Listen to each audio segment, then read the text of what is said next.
அகில பாரத வீரமங்கை வடிவமளித்த மகளிர் அதிகார அமைப்பு மிக சிறப்பாக இந்த சக்தி சங்கமம் நிகழ்ச்சி நடைபெற்றதில் மிக்க மகிழ்ச்சி அடைகிறேன். இதில் கலந்து கொண்ட அனைத்து சமுதாய தலைவர்களுக்கும் நன்றி கலந்த வணக்கத்தை தெரிவித்துக் கொள்கிறேன். சமூகத்தின் விடுதலை பயணத்தில் பெண்கள் முக்கிய பங்கு வகிக்கிறார்கள். அதில் மிக்க தேவேந்திர குல வேளாளர் பெண்கள் நிறைய எழுச்சியோடு வெளியே வந்துட்டு இருக்காங்க. அவங்களுக்கும் என்னுடைய மனமார்ந்த வணக்கத்தை தெரிவித்துக் கொள்கிறேன். இந்த நிகழ்ச்சி நான் ஒரு வருடமாக ஒரு 6 மாத காலமாக இந்த நிகழ்ச்சியை நான் ஏற்பாடு செய்து கொண்டிருக்கிறேன். இதில் நிறைய ஏற்பாடு பண்ணதற்கு முன்னாடியே நிறைய சிக்கல்கள் இருந்துச்சு. நிறைய பேர் அதை எப்படி சொல்லி மாறுறதுன்னு தெரியல.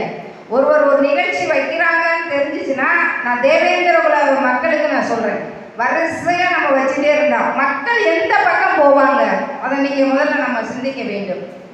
இந்த மாதம் இங்கே வச்சோம்னா அடுத்த மாதம் இன்னொரு மாவட்டத்தில் வைக்கணும், அடுத்த மாதம் இன்னொரு மாவட்டத்தில் வைக்கணும். ஊர் 2 வெட்டால் கூத்தாடிக்கு கொண்டாட்டம்.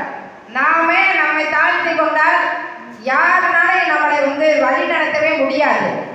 அரசியல் வேணுன்றோம், அரசியல் வேணான்றோம், அந்த கட்சி வேணும், இந்த கட்சி, நீ எந்த கட்சியிலும் இருந்துக்குங்க, உங்களுடைய நோக்கம் பட்டியல் வெளியேற்றமாக தான் இருக்கும்.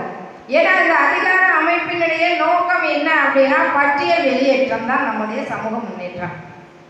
1936 நம்ம எந்த இடத்தில் இருந்தோமோ அதை இழந்ததை மீட்டெடுப்பது தான் நம்முடைய தலையாய கொள்கையாக இருக்க வேண்டும். உழுதுண்டு வாழ்வாரே வாழ்வார் மற்றெல்லாம் தொழுதுண்டு பின் செல்வர். நமக்கு பின்னாடி தான் எல்லாருமே இருக்காங்க. நம்ம தேருக்கும் பரிவட்டத்துக்கும் சொந்தக்காரர்கள் நம்ம வரலாறே நம்ம சொல்லிக்கிட்டே தான் இருக்கோம். வரலாறு தெரிஞ்சுக்கணும். வரலாறு தெரியாமல் எதுவுமே செய்ய முடியாது. என்ன அம்மா எப்போ பார்த்தாலும் வரலாறு பற்றி தான் பேசணும் அப்படிங்கிறாங்க. நம்முடைய எழுத்தாளர்கள், நம்முடைய சிந்தனையாளர்கள், நம்முடைய கல்வெட்டுகள், இது புறநானூறு, அகநானூறு, தொல்காப்பியம் அனைத்திலுமே தேவேந்திரருடைய பண்பாடு கலாச்சாரம் இருக்கு. நம்முடைய வாழ்க்கை தரம் தெரிந்தால்தான் நாம் எந்த இடத்தில் இருந்தோம், நாம் எந்த இடத்திற்கு போக வேண்டும் என்பதை மக்களால் யூகிக்க முடியும்.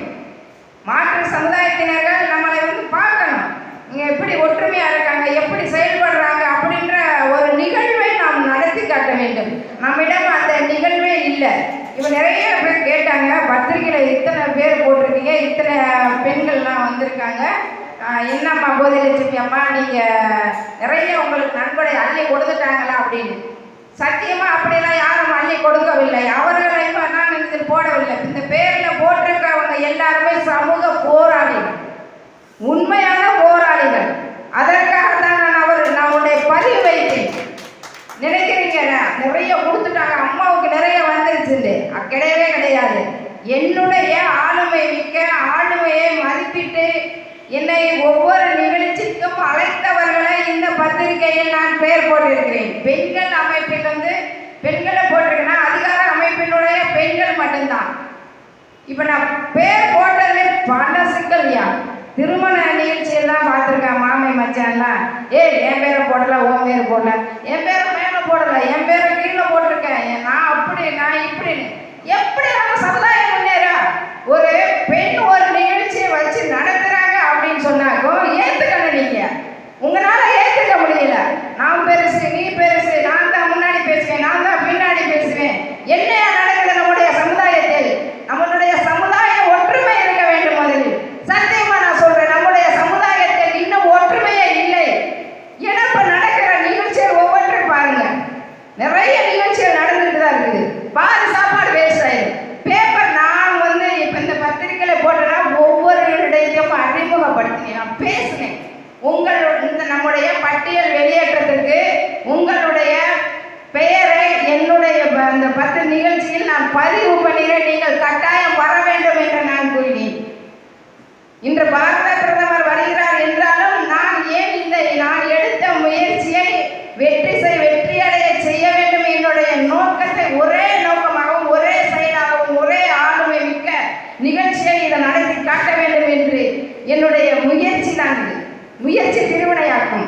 முயற்சி உடையார் நிகழ்ச்சி அடையார் என்பதற்கு உதாரணமாக இந்த நிகழ்ச்சியை நான் நடத்தினேன்.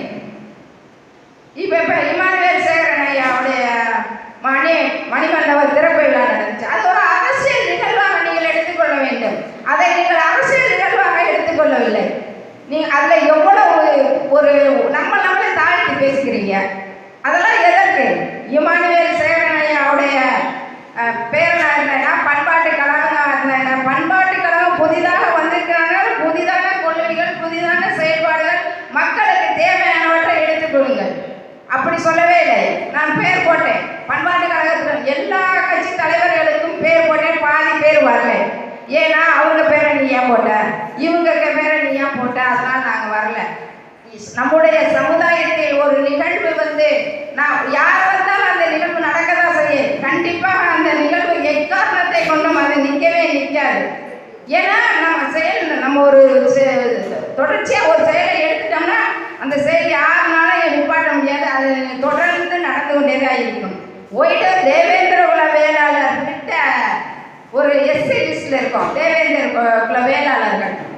நான் இப்போ நம்ம சேர சோழ பாண்டியர் கிங்ஸ்ன்னு சொல்கிறோம். There are the original soil அக்ரிகல்ச்சர்ன்ற மருத நில மக்கள், மருத நிலம் அப்படி நிறைய நம்ம சொல்லிட்டே போகிறோம். Chera Chola king the first respect of the beginning the இது டெம்பிள்ஸ் எக்ஸாம்பிள் நமக்கு ரெஸ்பெக்ட் கொடுக்குறாங்க. அனைத்து டெம்பிள்ஸ்லையுமே சேர சோழ பாண்டிய காலத்தில் இருந்து இப்போ வரைக்கும் நமக்கு ரெஸ்பெக்ட் இருந்துட்டு தான் இருக்குது. பழனி பட்டீஸ்வரர், பழனி பேரூர் பட்டீஸ்வரர் கோயில், திருப்பரங்குன்றம், மீனாட்சி எக்ஸட்ரா அப்படி நம்ம சொல்லிக்கொண்டே போயிடலாம். த டூ நாட் அன்டிசபிலிட்டி நம்ம கோயிலுக்குள்ள நம்ம 3000 ஆண்டுகளுக்கு முன்னாடியே போயிட்டு இருக்கோம். எப்படி நம்மளை அவ்வாறு கூற முடியும்? த கவர்மெண்ட் நமக்கு கெஜெட்டில் பதிவு பண்ணிடுச்சு. இன்னும் நிறைய பேர் சர்டிஃபிகேட்டை நீங்கள் மாற்றலை. தேவேந்திர குல வேளாளர் என்ற அந்த சர்டிஃபிகேட்லாம் இன்னும் நீங்கள் மாற்றாம தான் இருக்கிறீங்க. எனவே நம்ம சமுதாயத்தில் ஒற்றுமை வேணும். இப்போ நாங்கள் 1 லட்சம் நோட்டீஸ் மேலே நான் பதிவு பண்ணியிருக்கேன். பட்டியல் வெளியேற்றத்திற்கு 1 லட்சம் நோட்டீஸ் இதே சோழவந்தானில் திருமதி ராணி அவர்கள் மூலமாகவும் திருமதி கயல்விழி மூலமாகவும் நாங்கள் 1 லட்சம் நோட்டீஸ் ஒவ்வொரு கிராமத்துக்கு நாங்கள் கொடுத்துருக்கோம். பட்டியல் வெளியேற்றத்திற்கான எங்களுடைய போராட்டம் 3 வருட 4 வருடங்களாக இந்த சோழவந்தானில் திருமதி கயல்விழி அவர்கள் எல்லா கட்சியிலையும் ஒரு பயணம் செய்வாங்க, அரசியலையும் அவங்க பயணம் செய்வாங்க. அதே மாதிரி ராணி இருக்காங்க, அவங்க அரசியலையும் நிறைய பயணம் செய்வாங்க.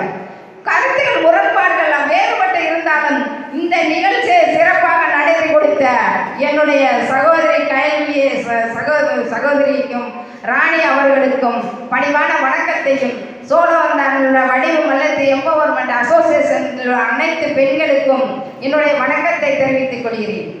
இப்போ நம்ம இழந்ததை மீட்டெடுப்போம். நாம் எந்த இடத்துக்கு நம்ம வந்தோமோ அந்த இடத்துக்கு தான் போகணும்.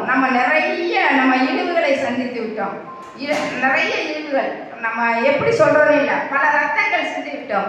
இப்போ குருசாமி சித்தரையா சொல்வார்கள், நாம் ரத்தம் சிந்தவே கூடாது. நம்முடைய வரலாறை அவர்கள் கற்றுக்கொள்ள வேண்டும். வரலாறு தெரிந்தால்தான் நம்முடைய அனைத்து தலைவர்களும் சமுதாய தலைவர்கள் மட்டுமல்ல, சமுதாய தலைவர்களுக்குமே ஒற்றுமை இல்லை. அரசியல் தலைவர்கள் நம்மை திரும்பி பார்க்க வேண்டும் என்றால் நாம் ஒற்றுமையாக இருக்க வேண்டும். தேவேந்திர குல வேளாளர் சமுதாயம் எஸ்சி பட்டியலில் இருப்பதினால் ஆளுமை இருந்தாலும் அவமானம் மட்டுமே தான் நமக்கு கிடைக்கிறது. பொதுவெளியில் அவமானம், பொதுவெளியில் மரியாதையின்மை, பொதுவெளியில் மதிப்பு இன்மை இழக்க வைக்கிறோம். எஸ்சி பட்டியலில் இருப்பதால் சமுதாய வளர்ச்சியில் உயிர்களை இழந்தோம், உடைமைகளை இழந்தோம், தினந்தேறும் வழக்குகளை சந்திக்கிறோம், வளமான வாழ்வினை இழக்கிறோம், நன்மதிவை இழக்கிறோம், மரியாதையை இழக்கிறோம், கௌரவத்தையும் இழக்கிறோம். அரசியல் வளர்ச்சியை நம்ம இழந்துடுறோம். ஏன் இழந்துறோம்? நம்மகிட்ட ஒற்றுமை இல்லை. பதவியை இழக்கிறோம், ஒற்றுமை இல்லை. தனி தொகுதி கேட்குறோம், ஒற்றுமை இல்லை. தனி தொகுதி எப்படி? தனி தொகுதி அதுலேயும் நமக்கு அவமானம். தன்மானத்தை நம்ம இழந்துகிட்டே இருக்கோம். ஒவ்வொரு நம்முடைய தேவேந்திர குல வேளாளர் சமூக மக்களும் ஒவ்வொரு நிகழ்விலும் நம்முடைய தன்மானத்தை இழந்து கொண்டு இருக்கிறோம் என்பதை நீங்கள் மனதில் கொள்ள வேண்டும். இமானுவேல் சேகரன் ஐயாவுடைய நிகழ்ச்சி நடைபெறுதுன்னா அரசியல் கட்சிகள், அரசியலுடைய கொடிகள் தான் பறக்கும். எந்த கட்சி ஆளுங்கட்சியோ அந்த கட்சியினுடைய கொடிகள் மட்டுமே அங்கு பறக்கிறது. ஏன் அதெல்லாம் நீங்கள் எடுத்து உங்களால் சொல்ல முடியல?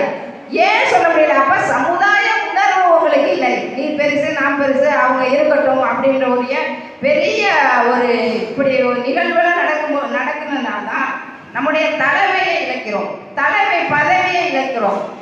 இப்போ நாங்கள் ஒவ்வொரு ஆண்டும் ஒரு 10 வருட வந்து இமானுவேல் சேகரனுடைய நிகழ்வுக்கு போயிட்டு இருக்கோம். அங்கே போய் நாங்கள் பேசுனோம்னா மைக் ஆஃப் பண்ணிடுவாங்க. ஏன்னா நாங்கள் என்ன இவ்வளோ ஒரு ஏற்பாடு செஞ்சுருக்கோம், நீங்கள் வந்து இங்கே நீங்கள் வந்து பேசிட்டு பெயர் எடுத்துகிட்டு போயிடலாமா அப்படின்னு பொதுவெளியில் பேசுவாங்க. அப்போ நம்மளை நம்ம தாழ்த்திக்கிறோம். இதெல்லாம் உண்மை. எனக்கு நிறைய என்னுடைய அனுபவத்தை சொன்னாவே நீங்களாம் ரொம்ப ஆச்சரியப்படுவீர்கள். ஏன்னா அப்படிப்பட்ட சமுதாயம் நம்முடைய சமுதாயம். கல்வியில் வளர்ச்சியெல்லாம் அடைஞ்சிட்டோம், வேலை வாய்ப்பில் வளர்ச்சி அடைஞ்சிட்டோம். ஆனால் நம்ம ஏன் வந்து நம்ம எஸ்சி பட்டியலில் இருக்குன்னா நம்மளுடைய பிசிஆர் சட்டம் வந்து நமக்கு வேணாம். பிசிஆர் சட்டம் இருப்பதுனால தான் ரொம்ப கொடுமைகள் நடைபெறுகிறது. இந்த இவங்கள்ட்ட பிசிஆர் சட்டம் இருக்கு, இவங்களை நம்ம போய் என்ன வேணாலும் செய்யலாம் அப்படின்னு சொல்லி நம்ம மக்களே வந்து அவங்கள பயன்படுத்துகிறோம். பிற மக்களை வந்து நம்ம பயன்படுத்துகிறோம். அந்த பிசிஆர் சட்டத்தை வச்சு தான் நம்ம பயன்படுத்துகிறோம். பிசிஆர் சட்டம் உனக்கு எதுக்கு? நீ பட்டியலை விட்டு வெளியே போகிறவன்ற ஒடுக்கப்பட்ட நசுக்கப்பட்ட ராஜ்யத்தோட எதுவுமே நாங்கள் கிடையாது. அப்படி இருக்கும்போது உனக்கு எதுக்கு பிசிஆர் சட்டம்? எங்களுக்கு பிசிஆர் சட்டம் வேண்டாம். பிசிஆர் சட்டம் எதற்கு எங்களுக்கு? எங்கள் சமுதாயத்தில் உள்ள நாங்கள் அனைவரும் அனைத்து இதுலையுமே வளர்ச்சி அடைஞ்சிட்டோம். கல்வியிலிருந்து, பொருளாதாரத்திலிருந்து, தொழிலதிபர்களிலிருந்து, சயின்டிஸ்ட்லேருந்து எல்லாத்துலேயுமே நாங்கள் மிக சிறப்பாக நாங்கள் செயல்பட்டு இருக்கும் பொழுது எங்களுக்கு எதற்கு பிசிஆர் சட்டம்? எங்களுக்கு தேவையில்லை பிசிஆர் சட்டம். நாங்கள் இருந்த இடம் 1936 எந்த இடத்தில் இருந்தோமோ, இழந்ததை மீட்டெடுப்போமோ அந்த பிசிஆர் அந்த ஓபிசியில் நாங்கள் போய் சேர வேண்டும், அல்லது பிசியில் போய் சேர வேண்டும். அப்படி சேர்ந்தால் உங்களுக்கும் ஒரு இணக்கமான சூழ்நிலை ஏற்படுத்தும். ஏன்னா அரசியலில் நம்முடைய பாரத பிரதமர் அவர்கள் நமக்கு வந்து கெஜெட்ல பதிவு செய்துட்டாங்க. கெஜெட்ல ஏற்கும் பொறுக்கும் சொந்தக்காரர்கள் தேவேந்திரன் தொட்டால் தான் தேரோடும் என்று கெஜெட்டில் பதிவு செய்து இன்னும் கூட நீங்கள் தேவேந்திர குல வேளாளர் அப்படின்னு சர்டிஃபிகேட்டை நிறைய கிராமங்கள் பயப்படுறாங்க. அவங்க இன்னும் நம்ம கடைக்கோடி மக்களுக்கும் நம் செய்திகளை கொண்டு சேர்க்க வேண்டியது நம்மளுடைய பெண்களின் ஒரு கடமையாக இருக்க வேண்டும். பட்டியல் வெளியேற்றமே சமூக முன்னேற்றம் என்று நம்ம சொன்னாலும் இதில் நிறைய இன்னும் இடர்பாடுகள் இருக்கு. நிறைய இடர்பாடுகள். அப்படி எப்படி சொல்வதென்றே தெரியவில்லை. இந்த நிகழ்ச்சியை வந்து நான் நடத்த மாட்டேன் என்று நிறைய பேர் கண்காணப்பட்டு கொண்டிருந்தார்கள். நம் சமுதாய மக்கள், நம் இயக்கங்கள், நம்முடைய சங்கங்கள். ஏன் நான் ஒரு அரசியல்வாதி, உங்கள்கிட்ட வந்து நான் பெரிய தலைவர் கிடையாது. நான் ஒரு சாமானிய பெண். சாமானிய பெண்ணாக இருக்கும்பொழுது என்னிடம் நீங்கள் போட்டி போட, நம்ம போட்டியே போடக்கூடாது. பெண்கள் அனைவருமே ஒற்றுமையாக இருக்க வேண்டும். ஒரு நிகழ்ச்சிக்கு நம்ம போகிறோம் அப்படின்னு சொன்னால் பெண்கள் வந்து நம்ம வலைதளத்திலாம் ரொம்ப தரக்குறைவாக பேசிக்கிறீங்க, வாட்ஸ்அப்லாம் பேசுகிறீங்க. அதெல்லாம் எதற்கு? அப்படிலாம் பேசாதீங்க. உங்களுக்கு ஒரு பிரச்சனை இருந்தால் அதை நீங்கள் கூடி பேசி அதை தீர்த்து கொள்ள வேண்டும். வலைதளத்தில் திறந்தாவே நீ பெருசா நான் பெருசா அப்படின்னு சொல்லி நிறைய நீங்கள் பேசுகிறீங்க. எதற்கு பேசுகிறீங்க? நம்ம வந்து ரத்தம் சிந்தவே கூடாது. நம்முடைய நாட்டில் வந்து கொள்ளை இதெல்லாம் நிறைய நடக்குது. அப்படின்னாக்கோ அனைத்து சமுதாயத்திலுமே நம்ம சமுதாயத்தில் ஒற்றுமையே கிடையாது என்று நான் அடித்து சொல்கிறேன். ஏன்னா இப்போ வந்தாங்க, நான் கொடுக்கப்பட்டது சமூக முன்னேற்றமும் சமூக விடுதலையும் சமுதாயத்தை மட்டும்தான் பேசணும் அப்படின்னு சொல்லி சத்தியமாக மீண்டும் உங்களுக்கு ஒரு பதிவை நான் வைக்கிறேன். கேட்டாங்க, நீ வந்து முன்னாடி பேர் போட்டாங்க உனக்கு எவ்வளவு கொடுத்தாங்க, பின்னாடி பேர் போட்டாங்க எவ்வளவு கொடுத்தாங்கன்னு.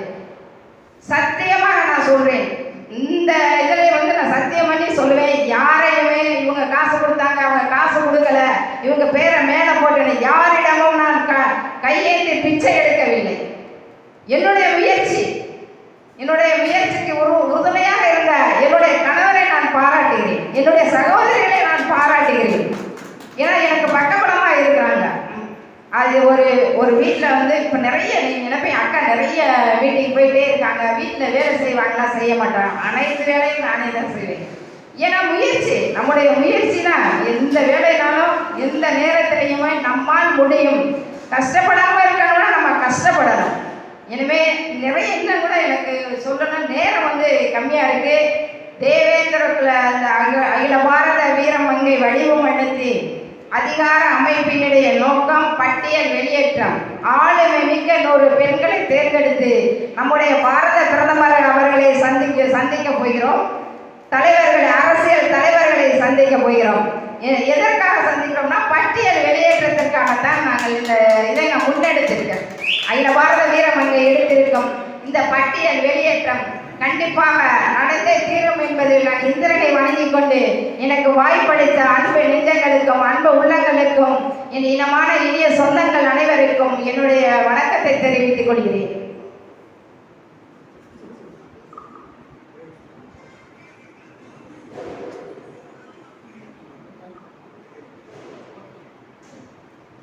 நன்றி, வணக்கம். மிக அருமையான நீண்ட நேரம் நம்முடைய மக்களுடைய உணர்வுகளை நாடி பிடித்து மிக தெளிவாக இங்கே பதிவு செய்துள்ளார். அக்காளுடைய அன்பு சகோதரருடைய வேதனை நமக்கு புரியுது. அவருடைய மனநிலை எந்த சூழ்நிலையில் இந்த நிகழ்ச்சி நடந்தார் என்பது இங்கே வந்திருக்கக்கூடிய உறவுகள் மட்டுமல்லாது இங்கே பேசக்கூடிய நம்முடைய யூடியூப் வாயிலாக செல்லக்கூடிய அந்த உறவுகளுக்கும் அக்கா சொல்லக்கூடிய அந்த தகவல் எல்லாம் போய் சேரும். உண்மையிலே அதாவது அதாவது தூற்றவங்க தூட்டிட்டு போற்றவங்க போட்டிட்டு என்கர பணி செய்து கிடப்பதே என்று சொல்ல கணிப்போம் என்ற சொல்லுக்கேற்றபடி அன்பு சகோதரி அவர்களுக்கு என்னுடைய ஒரு அன்பான ஒரு வேண்டுகோள். நீங்கள் எடுத்திருக்கிற இந்த மிகப்பெரிய ஒரு முயற்சியானது நம்ம மக்களை, அதுவும் சக்திகளை சங்கமும் சக்திகளாகவே நீங்கள் இருக்கிறீர்கள்.